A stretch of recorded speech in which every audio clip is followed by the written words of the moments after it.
તો સમાચારમાં આગળ વાત કરીએ વડોદરાની તો વડોદરા ભાજપમાં વધુ એક ભડકો થયો છે ભાજપ પ્રમુખ સતીશ પટેલના નિવેદનનો મામલો, જ્યાં ભારતી ભાણવડિયાના તમામ આક્ષેપોનું ખંડન કર્યું। મને બદનામ કરવા માટે અને ખોટી રીતે આક્ષેપ, ટૂંક સમયમાં વકીલ દ્વારા નોટિસ આપીને ખુલાસો માંગીશ।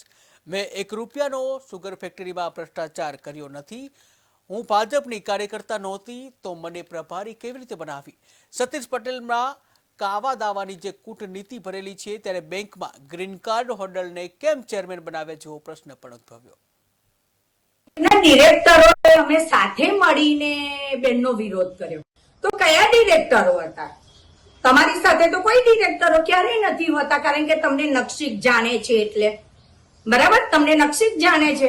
તમારી ડેરીની ચૂંટણીમાં તમે ચાલુ વર્તમાન જિલ્લા પ્રમુખ છો અને એ વખતે પણ હતા અને તમે ડેરીના ચેરમેન હતા, તો પણ તમારો એક ટેકેદારમાં સહી કરવા વાળો માણસ નતો। અને બેંકમાં પણ તમને કયા ડિરેક્ટરોએ મારો વિરોધ કર્યો? મને નામ આપો, હું એમની જોડે 1 to 1 ડિબેટ કરવા રેડી છું। એટલે તમે ખોટા તમારા માટે કોઈ પણ ડિરેક્ટરોને ક્યારેય બદનામ કરશો નહીં। અને બેંકનું પરિવર્તન મેં પહેલા 1 વર્ષ પહેલાની મારી પ્રેસ કોન્ફરન્સમાં પણ મેં કહ્યું હતું કે તમે ભરતી કૌભાંડ માટે બેંકમાં પરિવર્તન કર્યું હતું અને એ મારી વાત ઉપર હું આજે આ મિનિટે પણ કાયમ છું। બેનને દુખે છે પેટ અને કૂટે છે માથું। એ બેનને આ બરોડા સેન્ટ્રલ કોઓપરેટિવ બેંકમાં ડિરેક્ટર બનવું હતું સરકારી,